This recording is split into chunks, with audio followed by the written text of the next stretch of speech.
Good morning. ಇವತ್ತು ನಾನು ಮಾಡ್ತಾ ಇರೋ ವಿಡಿಯೋ ರೆಸಿಪಿ ಏನಂದರೆ ಸಾಬುದಾನ ದೋಸೆ ಮತ್ತು ಮಾವಿನಕಾಯಿ ಚಟ್ನಿ. ಅದು ಹೇಗೆ ಮಾಡೋದು ಅಂತ ನೋಡುವ. ಮೊದಲು ಒಂದು ಪಾತ್ರೆಯಲ್ಲಿ ಬೆಳಗ್ಗೆ ಬೇಗ ಒಂದು ಮಧ್ಯಾಹ್ನದ ಹೊತ್ತು ನೆನೆಸಿ ಹಾಕಬೇಕು. ಒಂದು ಲೋಟದಷ್ಟು ಸಾಬುದಾನ ಹಾಕಿ ಒಂದು 3ರಿಂದ 4 ಅವರ್ ನೆನೆಸಿ ಇಡಬೇಕಾಗುತ್ತೆ, ಇಲ್ಲ 2 ಅವರ್ ಇಡ್ಕೋಬೋದು, ನಿಮಗೆ ಅಂದಾಜು ತಪ್ಪು. ಈಗ ಜಾರಿಗೆ ಮೊದಲು ನಾವು ನೆನೆಸಿಟ್ಕೊಂಡಿರೋ ಸಾಬುದಾನನ ಚೆನ್ನಾಗಿ ತೊಳೆದ್ಬಿಟ್ಟು ಹಾಕ್ಕೊಳ್ಳುವ. ಅದೆಷ್ಟು ಉಂಟು ಅಷ್ಟು ಚೆಂದಾಗಿ ಅದು ನೆಂದಿರಬೇಕು, ಮೆತ್ತೆ ಆಗಿರಬೇಕು ಮುಟ್ಟಿದ್ರೆ.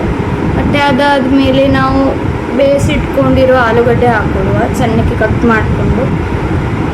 ಸ್ವಲ್ಪ ಹಾಕಿದರೆ ಸಾಕು, ಒಂದು ಆಲೂಗಡ್ಡೆ ಹಾಕಿದ್ರೆ ಸಾಕು. ಮತ್ತು ಮೆಣಸಿನಕಾಯಿ ಹಾಕುವ, ಮತ್ತು ಸ್ವಲ್ಪ ಜೀರಿಗೆ ಹಾಕುವ, ಹಾಗೆ ಸ್ವಲ್ಪ ಉಪ್ಪು ಹಾಕೋಬೇಕು, ಆಯಿತಾ? ಉಪ್ಪು ಹಾಕಿ ರುಬ್ಕೋಬೇಕು ಚಂದ ನೈಸಾಗಿ.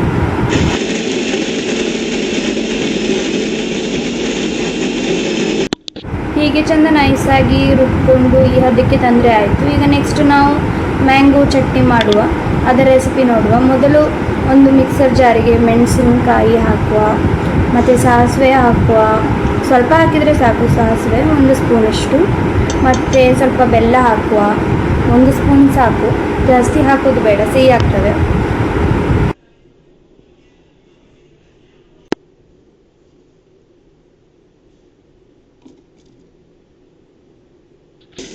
ಮ್ಯಾಂಗೋ ಚಟ್ನಿಗೆ ಒಗ್ಗರಣೆ ಹಾಕುವ. ಮಿಕ್ಸರ್ ರೆಡಿ ಆಗಿದೆ. ಮತ್ತು ಬಾಣಲೆಯಲ್ಲಿ ಸ್ವಲ್ಪ ಎಣ್ಣೆ ಹಾಕ್ಕೊಂಡು ಅದಕ್ಕೆ ಸಾಸಿವೆ ಜೀರಿಗೆ ಒಟ್ಟು ಹಾಕ್ಕೊಂಡು ಅದು ಚಿಟಪಟ ಆದಮೇಲೆ ಚೆಂದ ಕಾಯಬೇಕು ಅದು ಪಾತ್ರೆ, ಆಯಿತಾ? ಸಾಸಿವೆ ಜೀರಿಗೆ ಚೆಂದ ಸಿಡ್ದಾದ್ಮೇಲೆ ಸ್ವಲ್ಪ ಉದ್ದಿನಬೇಳೆ ಹಾಕುವ, ಮತ್ತು ಕರ್ಬೇವಿನ ಸೊಪ್ಪು ಹಾಕುವ. ಚೆಂದ ಚಿಟಪಟ ಅದು ಸಿಡಿಬೇಕು, ಚೆಂದ ಕೆಂಪಾಗಬೇಕು ಉದ್ದಿನಬೇಳೆ ಎಲ್ಲ. ಅದಾದಮೇಲೆ ನಾನು ಒಳ್ಳೆ ಎಣ್ಣೆ ಸವರ್ದು ಹಿಂಗೆ ಬಳಸ್ತಾ ಇದ್ದೇನೆ, ತುಂಬ ಚೆನ್ನಾಗಿದೆ ಅವ್ರದ್ದು ಹಿಂಗು. ಎಲ್ಲ ಪದಾರ್ಥಕ್ಕೂ ಹಾಕ್ಬೋದು, ಒಗ್ಗರಣೆ ಹಾಕುವಂತಹ ರೆಸಿಪಿಗಳಿಗೆ ಹಾಕ್ಬೋದು, ಒಳ್ಳೆ ಲಾಯಕ್ ಆಗ್ತದೆ. ಈಗ ಚೆಂದ ಅದು ಫ್ರೈ ಆದ ನಂತರ ನಾವು ಮಾಡಿಟ್ಕೊಂಡಿರೋ ಚಟ್ನಿನ ಹಾಕಬೇಕು. ಹಾಕಿ ಒಂದು ಉಪ್ಪೆಲ್ಲ ಹಾಕಿ ಒಂದು 10ರಿಂದ 15 ನಿಮಿಷ ಚೆಂದ ಫ್ರೈ ಮಾಡಬೇಕು.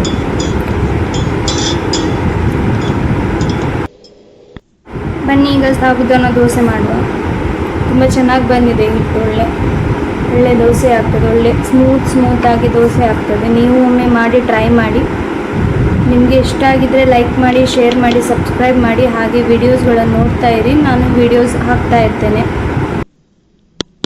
ನೋಡಿ ಎಷ್ಟು ಚೆಂದ ದೋಸೆ ಸ್ಮೂತಾಗಿ ಒಳ್ಳೆ ಕ್ರಿಸ್ಪಿಯಾಗಿದೆ.